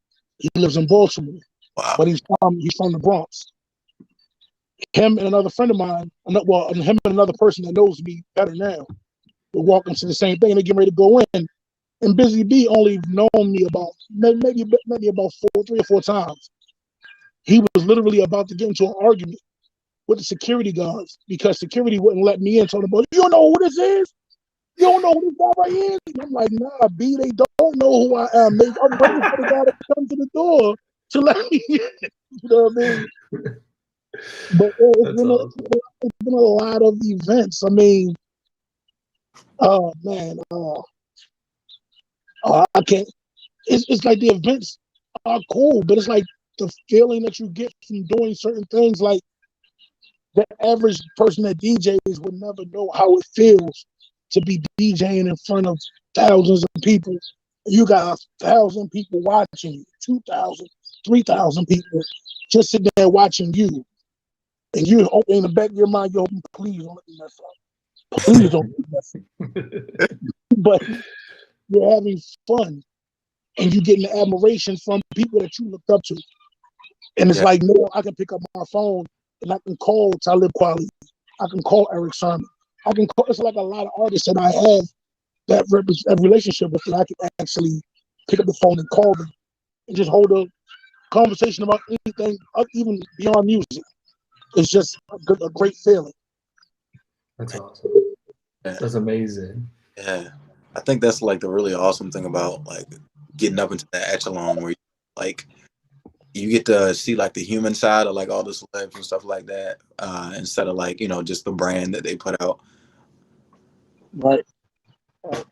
Yeah. But also, I tell a lot of people, it's also a bad feeling sometimes being on the inside looking out, because you don't want to mess up anybody's perception of their favorite rapper.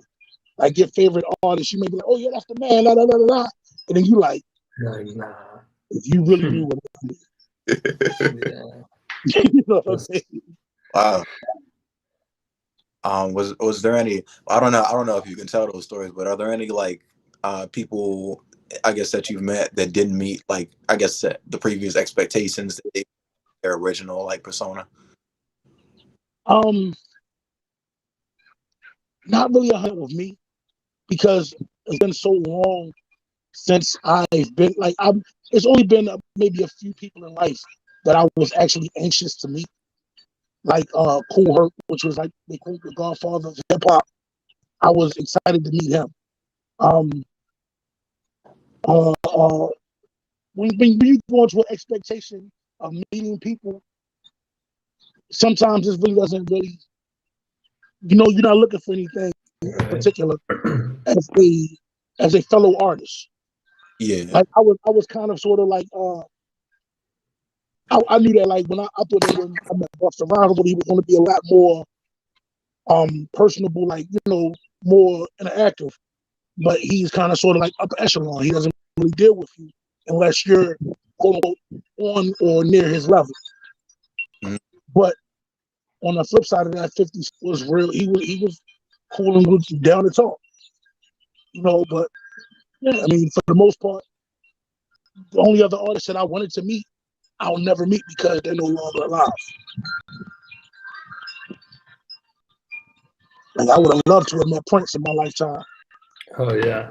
Oh man, that would have been amazing. Yeah, I'm a huge Prince fan. Oh man. Okay. Do you have any, like, I guess, tips and tricks that you can put? Because we have like a small art audience, Heart Smiles, you probably know. Mm-hmm. Are there any tips and tricks you can put some of these artists on to getting themselves out there, establishing like themselves in their city, or just their brand, period, so they can move up to the next level? I mean, to be honest with you, there's really no tips or tricks to it. I mean, I know rappers that have been here rapping forever.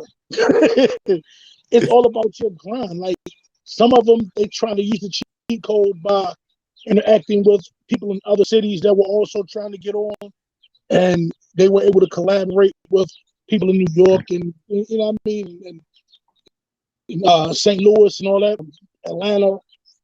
That's cool and all. Honestly, getting on is a dice roll.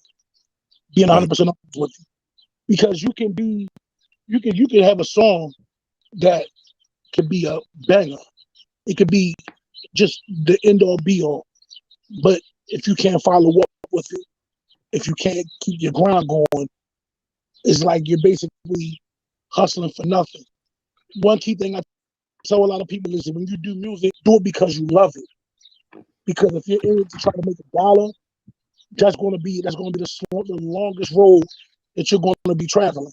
When you make it, if you can make $1 doing something that you love, you're already ahead of the game.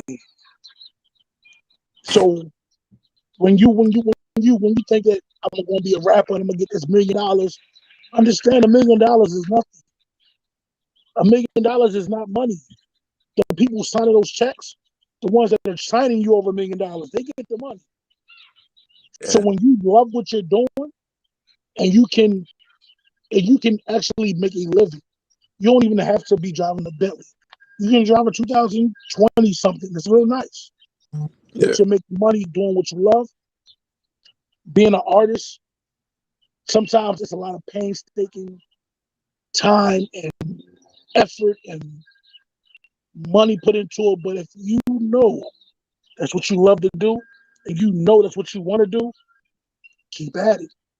Mhm. I know cats right now, 50 years old, are still putting out demos because they love it. You know what I mean? Wow. That's awesome. KRS-One is in his 50s. He just now dropped the album. You know what I mean? It's a lot of people out here that are still pushing forward because they are. Because, like, honestly, if you can get international sales, you're already ahead of the game.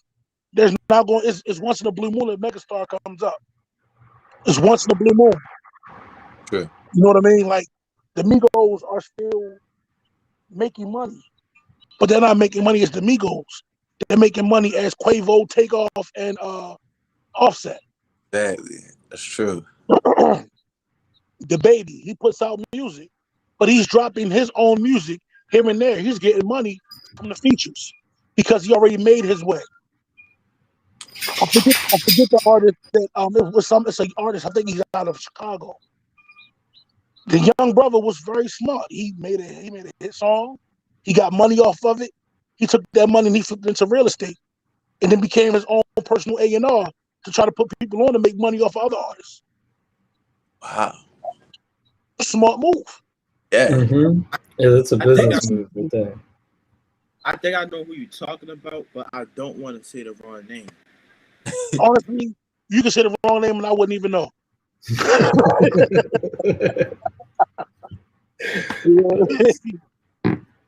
I mean, it's yeah. When you want to be an artist, this is the trend of things now. Back when I first started getting into music, you could be a one trick pony. I could go there and just DJ. They had somebody else there, the host or the MC. Then you had other people that was doing the promotion. You had other people that was doing the managing. You have to be able to wear all the hats. You gotta learn how to do all the hats. Like, I've learned how to do my own videography, photography, graphic design. As far as, like, I had other DJs coming to me talking about how you get booked for all these concerts. I didn't want to tell them my secret, but I told them, I said, well, it's a show company. Me and my partner booked the shows, and then I booked myself to DJ the show. So I get paid twice. Yeah. Wow. Again, the best way to stay in your own lane is to pave your own road. Mm-hmm. So when I have that show company and I'm doing tours and I'm going all over the place and people are wondering, like, well, how he do this, how he do that? Don't worry about how I do it, just know I'm doing it. Yeah. I feel you. Like, I think that's the beautiful thing about the music industry. Like you can make your own back door to get into the front. You don't even gotta worry about getting the front way. As long as you figure out your own, like, whatever way you want to get in there.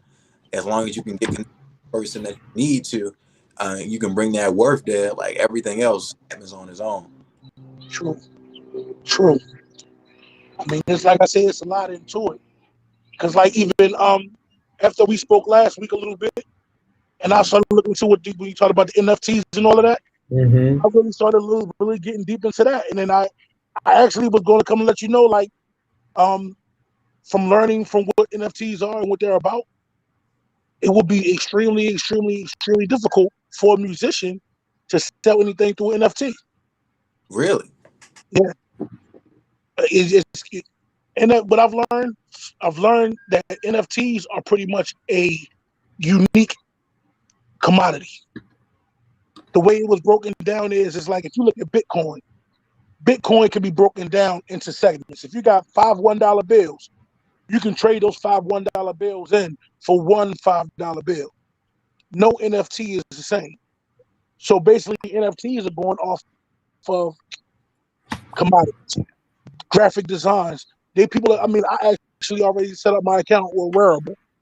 I've been using some of my photos, trying to do digital prints to sell, and they only get sold through Ethereum.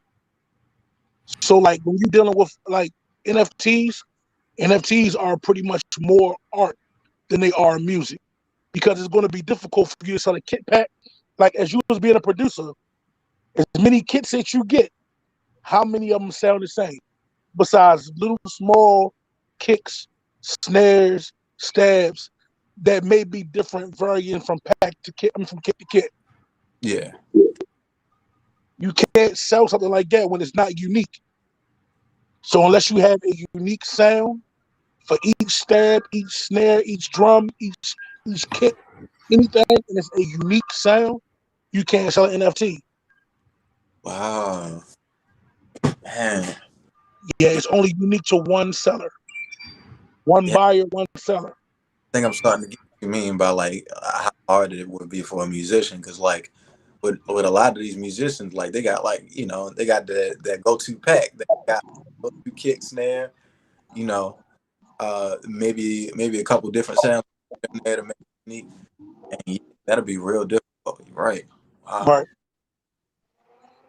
Because if you make one, and let's say, because when I'm actually learning it all, they have ways that, like, let's say, like, I take a couple of my pictures and I'm putting them up for 1 Ethereum or like 0.5 Ethereum. 1 Ethereum coin is almost like $5,000. So if I'm selling multiple things, and it's like I have the digital cuts, digital copies to claim ownership of this digital copy, that means that once I sell it, all things that have to do with that digital copy must go to the buyer. Mm-hmm. So I can't have a kit of sounds, because most sounds can't be copywritten unless they're already composed.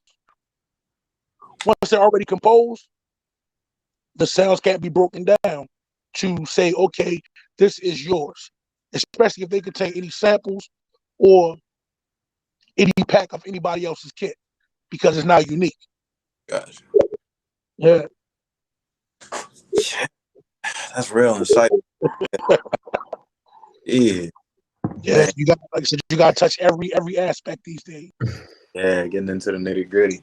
And one thing, DJ, it's like when we listen to these rappers, they can tell us something that'll catch us our attention. But when DJ step in, he'll tell us what is really real. You know, something really reveal us like something that we don't know, and rappers they missing. He could tell you 5 different things that rappers be missing all the time. Oh yeah, because I mean, to be honest with you, a rapper, I break it down to people like this in a very general standpoint. Rappers, and like when you're dealing with music, you look at it like prostitution. You're selling yourself. So whatever you have to do to stand out, that's what you're going to do. So that's why it's like it's a difference between one of these ones that you see walking up and down the street and the ones that have ads online in Vegas that are getting paid $5,000, $1,000 a night, compared to the ones that's getting $10, $15. What they're putting out there is a whole lot different. So when you're an artist, if you're selling yourself properly, you're going to get a certain turnout. That's why you can look at these guys that are billionaires and they'll walk around not one diamond on them, but they have on a $30,000, $40,000, $60,000 Rolex.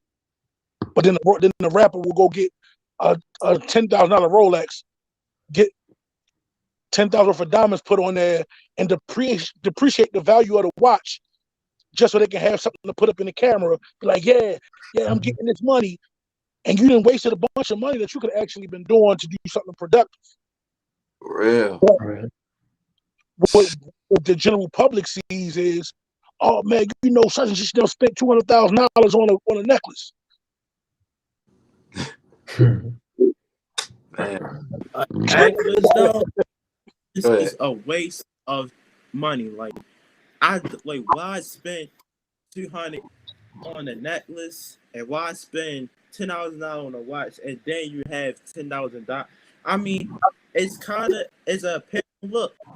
Don't get me wrong, but like with me, I don't see myself doing it. I ain't really lie. I do have a lot of materialistic apparel in my closet, so it's like you'll either see me wearing Levi's all the time because that's name brand, or Milano, stuff like that. But at the same time, that stuff is very temporary. That's what people do not listen. Why do you think you don't see rappers with chains all the time?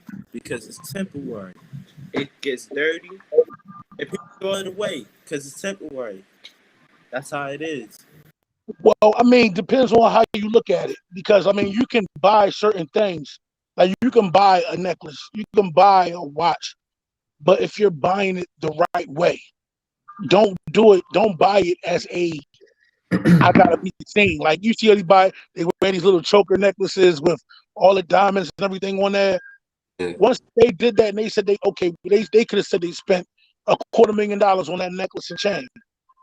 But if times get hard and you're gonna sell that, you're only going to get maybe, it depends on the clarity of the diamonds and how much weight is in the gold, how much money you may get. Right. Now if you bought solid gold and you don't have any diamonds on there, and it's all solid, and you may have bought it at a raw price. Let's say you spent $20,000 on Purity Raw Gold. That Purity Raw Gold, if it's melted down, it could be worth about $20,000 or more, depending on if it made it to bullion. Right. You buy a watch, you get a Patek Philippe, a Rolex, something like that has no diamonds in it. Even an Audemars Piguet, if you get one of those at a nice rate, and you don't put nothing, you just have it stock factory. That watch does not depreciate. That watch is something that and you can pass down as an heirloom. We, as a lot of people, especially us as Black people, we don't have heirlooms. We don't pass things down from generation, except for debt, for the most part. Yeah. When you create that general, you're able to buy certain things that hold value. You buy real estate. Once you can buy I mean, you have people here who talk about how much money they have, and they rep certain neighborhoods, but they don't go to that neighborhood they rep and buy those old beat up houses, refurbish them, and keep that money in the neighborhood so things can grow. Right. The average rapper doesn't do that because they're more concerned about the appearance they have. So if their appearance is showing, okay, I have $1 million worth of jewelry on me, but what's your net worth? What's your net worth? Stop playing. But what's your net worth? What's your net worth looking like? What's them pockets looking like? Stop playing. Beats and Naeem, do you guys know what DJ means when he says depreciation as it pertains to the stuff that you buy? Yeah. As time goes on, like it's just like when you buy a brand new car, drive it off the lot, like it drops in value like so much immediately, like 50% almost. More than that, actually, depending on what kind of car it is. Yeah, exactly. Yeah, like I don't know. That's why like a lot of the rappers that I like, they don't like because I'm more into rappers that are like with the wordplay and like they slick with it, and like I know they're gonna be around for a while. Like me hopping on rappers who I know living like a treacherous lifestyle, it's cool to watch. It's like entertainment at like a circus show. Like it's cool to watch, but like at the end of the day, when I'm about to go to sleep and all that, I'm bumping my J. Cole. I'm bumping my who else I'm bumping? I'm bumping my y'all probably haven't heard of him, but oh man, what's his name? Code of the Friend. I'm bumping my J. Cole, my Code of the Friend, JID. Anybody up in Dreamville, they got like consistent bangers, and that's something I can listen to when I'm going. I knew you was the type of Dreamville dude. I knew it. Yeah, Dreamville. I could say it because as soon as you said J. Cole, I'm like, don't tell me you'll listen to Dreamville. Don't tell me. I mean, I ain't really lie. I'm a type of dude that can really listen to Chief Keef all day long. Like, I'm telling you, like I don't like, cause it's like Me, I like music that would get me hyped. That could really have my head bobbing for an hour. I like kind of music like that. And what appreciation by materialistic things, sometimes I buy materialistic things for as a like I wouldn't say to brag or show off, but as an appreciation to show that I really made it this far and I made it happen. Because sometimes when I made accomplishments, I never see myself proud. Am I breaking up? You good? You good? Yeah. So it's like when I buy materialistic things, I'm buying it because I'm showing it's a reward for me to claim, not for everyone else to see, because it would seem as I'm trying to, put it all in the camera. I don't have no watch. I don't own a watch, but I will in the future. But me, I don't know. I'm not too big with it. So it's like I don't really like see myself. Yeah, I just buy of appreciated letting myself know that I did it. Because when I don't when I be doing these things and achieving it, I don't feel like I'm proud of myself or I did it. So if I go buy something, I look at it, I'm like, dang, I really made it this far. Yeah, that's fair. I mean, the funny thing about it though, you can go ahead. I buy stuff just because I like it. Like I'm a sneaker and I like watches. So like I have a collection of Invicta watches and I have a whole lot of sneakers. But the thing, when I was at my highest, like my biggest accomplishment that I like is when I went to the ATM and I just did a balance check and I saw commas. I was good with that. You know what I'm saying? Amen to that. I mean, I definitely understand though, but like when it comes down to like what you listen to, when you listen to certain music, it's what you feed yourself. It's just like food. Like when you constantly feeding your mind with certain stuff, you just gotta make sure that it doesn't consume you. Like you talk about Chief Keef.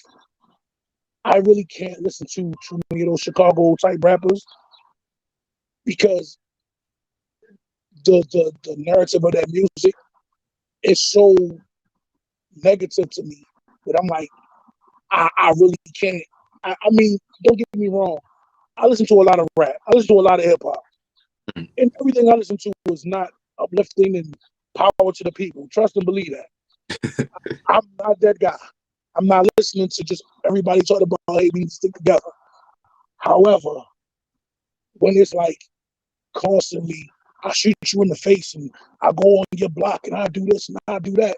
I should be like, yo, why are you talking about the same thing in every song, dude?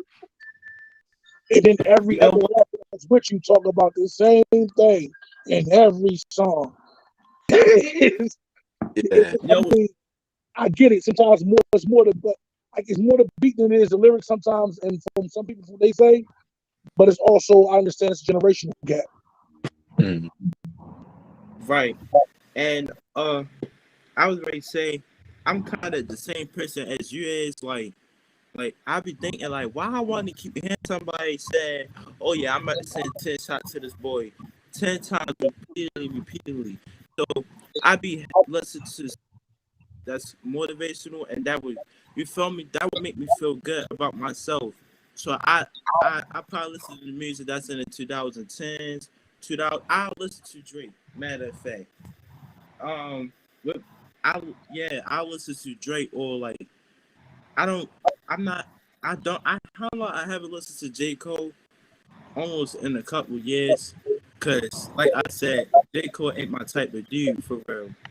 I get that. But yeah, I'm kind of the same day as you, DJ. It's just that like since I'm young, it's that I'm kind of more used to, like, I don't promote violence, but I'm kind of like used to listen to it because it grew on me.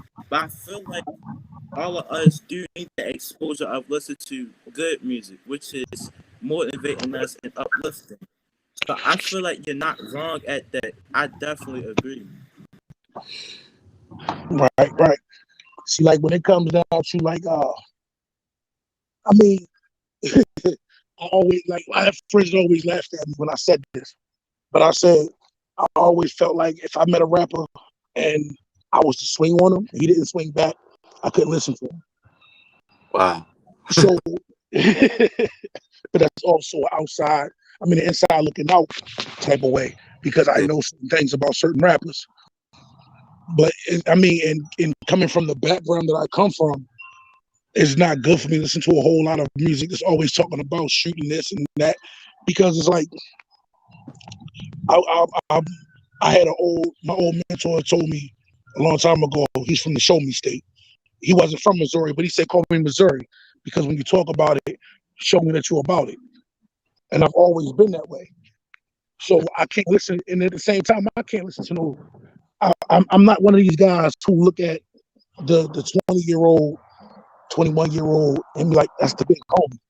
Nah, if you're 25 years old, I'm not listening to you. I mean, you may have life lessons, but if you're in your 20s, you really is nothing. You got a lot of learning to do at that point. Yeah, exactly. But I mean, like I said, it's a generational gap. I get it. It was certain things that when I was growing up that people older than me couldn't listen to. I mean, I remember my first tape that I ever bought was Onyx. I can't say the name of the album, but when I bought it, my pop saw that tape and he flipped. What is this about? Blah, blah, blah, blah, blah, blah. And that was just what it was. I mean, you know, back and forth from here to Brooklyn, I was doing certain things. I was living a certain way. Yeah, man. I think I don't know. Yeah, I think it's definitely a matter.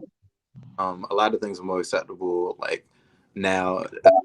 I don't know, like me specifically, like as far as my taste goes, I really like love music, so I get rap like the wordplay, and like I'm like, oh shoot, that's what he meant when he said that, and that's like stuff like that. Like if I'm hearing the same thing through 3 songs, then like I'm not really gaining from it, or it's not nothing that I would take besides maybe energy. So like, yeah. Yeah, like you said, J. Cole. Like I listen. I mean, I like some of J. Cole music. J. Cole's not bad. I mean, like from that era, like I listen to more like pro era. Like I'm good with pro era. Oh man, let me see who some of the younger guys I listen to. Like of course, like I said, pro era, Joey Badass, Flatbush Zombies. Wow, man, it's a few artists that I listen to. Like I listen to a lot of different artists. I ain't really lie. I heard it. Well, excuse my language, because the artist got the name in the chorus. I heard Joey Badass before. I heard a lot of times. He's a good artist. I'm just trying to start listening to him more, because it's like he can really rap. If y'all gotta listen to him. Yeah. And not only that, when I was growing up, I started listening to Kid Cudi. That song called Day and Night. That song was in. Yeah. Now we got people. Now we got people at concerts all like, yo, only the OG fans know this song. Cause you know you got TikTok's influencers dancing to the song. The younger generation, but they never knew the song came out like in 2009 or not. Cause the first time I seen it on a BET channel, Jams or something. That's how I knew about Kid Cudi for it. So yeah. I mean, honestly, I mean, I have my Mixcloud page with some of the live shows from 88.9. It's all the music's on the radio's got to be clean, you know, profanity in there. Y'all more than welcome to go on there and check them out. Listen to some new age hip hop from some of these artists that may be younger, maybe older than y'all. Oh yeah, definitely. Put it on, like. But man, I said I have a real eclectic palette for music. I listen to a little bit of everything. Like I even listen to some country music. Oh wow, Yeah, one of my favorite country artists is David Allen Coe. David Allen. Really? Yeah, I've been a No, fan since nobody that in song. I know nobody in this thing knows anything about David Allen Coe. Yeah, I listened to. I heard him in the '90s. He had a song called "Get Drunk and Be Somebody," and that made me Mhm. say, He's got some good music, man. He's got some interesting he stuff. got some interesting things too. Like some, Right? yeah, Uh-huh. but I mean, I like some of his music. Yeah. But like I said, it's a very eclectic thing. Like the kid Tizo Touchdown, I like him. He's really weird, but I like him. Dude Rumor, I like him. So I mean, you got some younger guys that are like even when you had B.O.B. I'm a fan of B.O.B. Yo, yeah, I'm trying to think. I know that. Yeah. Yo was the guy back then, but I don't know. But it's like I can really mind you when 2012 came, you know, the 106 part. We yeah, see, that's when that everything changes and stuff like that. I know a lot of songs, right? It's like when you got TikTok, like I said, when you got people that's dancing to the old songs, but now people today, you got people in comments are like, yo, you don't even know who you is. Only OG fans know this artist is who know that song. They're like, yeah, I know who this artist is. Name 5 songs then. Name 10 songs then. Same day I was looking at an Instagram post. It was asking like which Lil Durk went the hardest? The full dreads one, the one with the short hair and the blonde hair. He was like, oh, like it was a lie. People now it's a debate. People just debate who's there before the fame. Because that goes back to the original conversation on Thriving Thursdays about attention and looking for validation. Because some people want to stand out more instead of just being a fan. Like you being a fan of them longer doesn't mean you're less of a fan. Like I don't expect. Right. Like I have no idea. I couldn't name you not one Lil Durk song at all. If you played a Lil Durk song, I probably wouldn't understand the word that's going on. That's not my lane. Man, I can name, but like I mean, most of y'all weren't alive when Wu-Tang was taking over the world. So I wouldn't even expect y'all to be. I wouldn't come at y'all and say you wouldn't know. You don't know nothing about this. Like nah. Yeah. But that's also a generational thing because that happened to me also. When I be listening to Al Green and people be like, "Oh, the older guy, you don't know nothing about this young buck." Yeah, I don't, but I like it, so I'm listening to it. You know what I mean? Yeah. Oh man. Exactly. All right. We was like, huh? I was gonna say, we getting pretty much into the session. We about to wrap it up. So, tradition for guests is that everybody, every guest who comes on, they drop a jewel, for the heartbeat, and specifically being a music section, for the young artists is trying to make it about, and hopefully, blow up. So, all right, well, I'll drop my jewel. Let you know. This is you got DJ XL, DJ, as you most know. Just when you're dealing with this, criticism is not your enemy. Criticism is your best friend. Stay true to your art. Don't let anybody tell you anything differently from what your art is. Art is subjective. Don't feed into the trends. Just do the music that you love to do.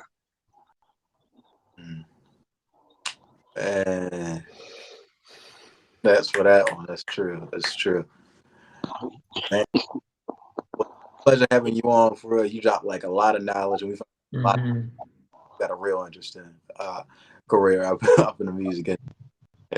My pleasure. Oh man! Anytime, y'all got my information. Anything you need. I told you before. Like when I talked about last time we're having stems. I got an external hard drive with about 80, 90 gigs of stems on there. you're more than welcome to hold it and go through it and pull some stems off and do some renditions of your own music. It's not a problem with me. Oh man, for real. That's a real blessing right there. I'll be in touch. For real. Yeah, no problem. Yeah. Well, y'all enjoy the rest of your night. All right, Naeem. All right, Lou. Peace, peace. All Thanks right, so much, Smile. DJ. Always a pleasure. Pleasure to have you. Yeah. Yeah. Man, bro. He was what y'all think about him? Because I'm impressed. He's a good dude, That man. He is so knowledgeable, isn't he? Yeah, but I do got something going. Well, I gotta leave right now. But I would just my advice and my jewel to y'all is like I was like Malcolm X said, by enemies necessary. Peace. Yeah. See you, Naeem. Good job. Oh man. Man. That was good, man. He's had so much experience. Like he's so humble for how many people he knows and what he's done in his career. It's just awesome. It's awesome to hear it. Like, man, and he's giving opportunities to the Heartbeats too. Like, let that. Right. But yeah, like, I learned so much, and it's interesting to see, like, to just like kind of get a couple seconds in his shoes to see how he views like music industry and really making it up. And like, makes me hopeful, first of all, and like second of all, like it's a real sight to see. It's a real sight to see. It is. I mean, and just remember. I mean, everybody in here has to remember what he said about if you're doing music to make a buck, then you're doing it for the wrong reason, right? Yeah. And you'll never be fulfilled. I mean, even if you get that buck. But if you're doing it because you love it and because it's what makes you tick and that's why you get up in the morning, then it doesn't matter if you make money, you'll feel fulfilled, right? Exactly. It's important. Man, yeah. This was really inspiring, for real. Yeah. It's good. All right, Miss Johnny, yeah, we ready to get going. Beam us up. Let's go. Thank you so much for a great session. It was amazing. Thanks, Miss Joni. Thanks, Beats. Thank y'all. I'll see y'all next Thursday. Yeah. See you next Thursday. All right. Bye-bye. Yo, what a great session, yo. Hey, y'all know my man's DJ. He been a friend of Heart Smiles for like forever. Like, so humble, so knowledgeable, like always looking out for us. Like, that's definitely my man's. Thank you so much, DJ, just for sharing just your knowledge and yourself with us. Like, it was just so many jewels to be taken from your experience and just from what you talked about. So just thank you for just being our friend and like really showing up our heartbeats. But yo, that's it for today. We done had a nice old thriving Thursday, man. Yo, I love to see it.